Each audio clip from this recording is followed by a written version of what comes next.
Michael Mike's Bags. Today I'm reviewing the Viper RV by Ultra Cornhole. There's a lot of things I absolutely love about this bag. There's one thing I just absolutely hate and one thing I'm a little confused about. Let's jump in. I'll explain that all to you. I'm going to start right off with the one thing I hate. And if you've watched my reviews, you watch my videos at all, you probably know what I'm going to say, and it's the name. I hate the fact that Ultra uses the same name for all their bags and just starts adding letters to it. Right now you have the Viper, there's a Viper B, there was a Viper C, there's a Viper R, there's a Viper X, there's a Viper RS, there's a Viper RV, there's a Viper XS. I think I got them all. It's so confusing out there, and for especially new players, when you get into the sport, you go to a blind draw, you throw this RV bag and you love it, and you go to buy one, you go on the website and you don't know which one it is because they use the same design. All the Viper bags have the same design, which is super lazy to me. They all have the same name. They just add letters to it. It's super confusing. I will give Ultra some props. They did put a post on their Facebook page recently. They did a better job of explaining the difference between the R, the RS, and the RV. I really liked that. I went on their website. I thought they said they put it on the website. I couldn't find it when I was looking for this, so it may be there. It's just not where I would logically go to look for it. Makes it hard to find. I do think Ultra's doing a better job with the description of their bags than what they've done in the past. I think it's still a little confusing, but they're getting there, so I give them props for that. I wish they would just be a little more creative. I think they're being super lazy with reusing the same names and just adding letters. And as we start getting RV, and then at what point do we start adding 3 or 4 letters on the back? I just don't like it. I absolutely hate that. And that's my biggest issue with the bag. But honestly, that doesn't affect the playability. So let's go ahead and jump in now. I'm going to tell you about all the things that I really love about these RVs. We'll start off with the materials here. This is the same material combination that's on the Viper R and the RS. It's that hybrid slow side that you find on the Viper R. It's about a 5.5 speed. Brand new, it plays quicker, but once you break it, it settles about a 5.5 speed. It's very hole friendly. It still has control to it. It slides to the board in any condition. So if you play in an area where humidity is a problem, or you play in tournaments that last throughout the day or into the evening and board conditions change, this material stays pretty consistent, so you can throw it and not have to worry about changing your throw or adjusting to the boards. The material stays fairly consistent for you, that 5.5 speed. Fast side, this is that same fast side that Ultra uses on the regular Viper, the Viper R. In fact, I think every Viper bag except for the Viper B uses this fast side and this side of the material. Viper B, I believe, uses the other side of the material. 9 speed, it's fast, it's great for pushing those blockers up, cleaning up messes around the hole. It slides the board in most any condition. So looking about a 5.5, 9 speed for these RVs. On the material on the slow side, I'll mention this. This is the thing I'm confused about. Ultra mentioned it, is that they rotate this material. So apparently when they first came out of the Rs, this was the orientation of the material. At some point, they rotated 90 degrees. I don't know why, and now they've rotated it back. I don't really understand why, because if you're throwing the bag and you want it to rotate 90 degrees, just turn the bag there, and now I've rotated the material back to where it was. So I don't really understand the rotation of the material, because this bag spins in the air, and I don't really understand what that does. It's just maybe a kind of a sales gimmick. But I don't know. To me, it doesn't make a difference. I went back and looked through all the bags that I have. I have a ton of bags that use this same hybrid material, and just about every single one of them has this orientation on it. So if that makes a difference. But anyway, they did mention that, so I'll mention that to you guys. But still, I don't think it changes the speed. 5.9 speed on the slow side here. The template on these RVs, this is where things start to get different. This is a medium template bag. It falls right between the regular Viper R and the RS. The Viper R is kind of what I call a large template bag. The Viper RS is on the small side of medium. It's right on that line between medium and small for me. The RS falls right there, maybe close to being small, almost really too close to being illegal. That Viper RS, for a lot of people now, it's been failing inspections at the ACL tournaments, and in some cases it's right on that borderline. This RV is a touch bigger than that RS. It's really kind of that sweet spot where most bag companies put their bags at.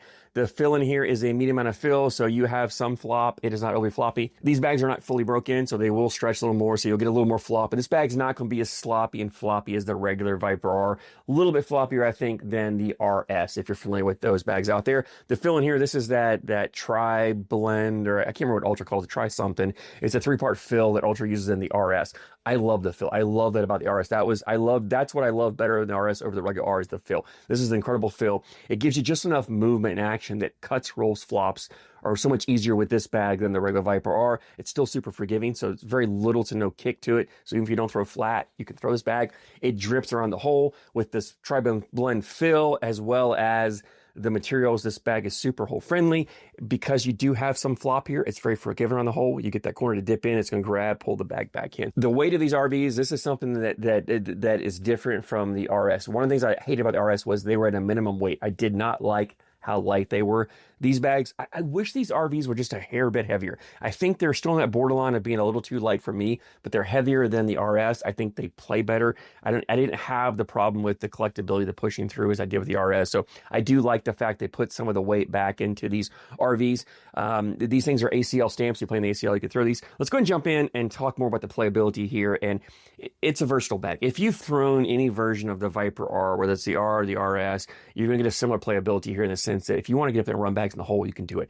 This material is great for, as I mentioned, it's super hole friendly. Both materials are very hole friendly, but it's great for running bags in the hole. It's great for, no matter the board conditions, even humidity, you can still slide bags up in the hole really well.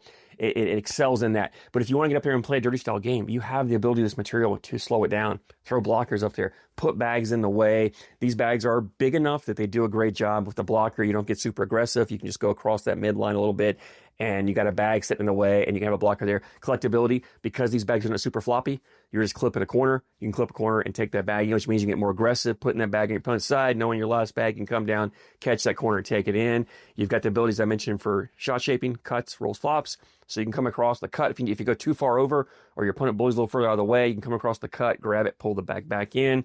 If you like to throw rolls and flops, you've got the ability with this bag. In fact, these RVs are better than the Rs with the cuts, rolls, flops. Probably not as good as the RSs. The RSs, I think, were a little better at cuts, rolls, and flops. But I think this RV does everything else better than the RS. Like the RS, only the RS excels at was the cuts, rolls, and flops are over this RV. Everything else the RV is better at. So, and it still does that shot shaping really well. So I think you're giving up a little bit of that shot shaping, but everything else you're gaining just outweighs it. So really, really love the playability of these RVs. In fact, to me, this is the best version of the Viper R that Ultra makes. The regular Viper R was a good bag. The RS, I really didn't like. I just didn't think it was an improvement over the regular R. I really love these RVs. To me, I think Ultra should get rid of the R, get rid of the RS, and just have this. This becomes a regular Viper R. This is the best version. I think 99.9% of you who throw the Viper R or have thrown it and like it, you're going to fall in love with these bags, and you're going to like them better than the regular R or the RS. There's a few outlier people who may like the one variation of the RS better. But for most of you, this RV is the bag that I think you're like, I'm impressed with this. I really think Ultra's done a great job with this bag, and I don't give it out lightly. I haven't been the biggest fan of Ultra bags in the past, but I really absolutely love this bag. I love the way it plays. The only one thing, and I'm nitpicking our change, I would love this bag to be just a hair bit heavier. Just use a little bit denser fill. You don't have to put more fill in. I don't think you want more fill. I think the bags are full enough as they are, but I would go just a little bit denser, heavier fill, so you don't have to add more to it, and just add just a touch more weight to it. I think the bag would be absolutely perfect. But highly recommend you checking out these RVs. I wasn't expecting to like these, and I really did. Leads me to availability. Ultra has a website, ultracornhole.com. As always, a link down in the description for you guys. The bags were $95, and then with shipping and taxes added on, it's like $112, $113 for a set. Now, I think all the Ultra Pros, a lot of the Ultra Pros, not all of them, have a discount code. So follow their social media pages. You get the discount code. You'll save some money on that, and you'll get them down to, I think, closer to that $100 price point, which is that mid price point. Without the discount, they're at the upper end of the mid price point. With the discount, they're right in the middle of the mid price point. And the pricing is something that Ultra, I think, has really improved on. At one point, they were at the higher price point. They've really done a great job of bringing the prices down into a more manageable, more mid price point range, which I think is better for most players out there. So if you've thrown these RVs, I'd love to hear your thoughts. Drop a comment down below, especially if you've thrown the Rs or the RSs or all of them. I'd love to hear which version you like better and why. Always love hearing you guys' opinions. As always, I thank you so much for your support, and I thank you for watching.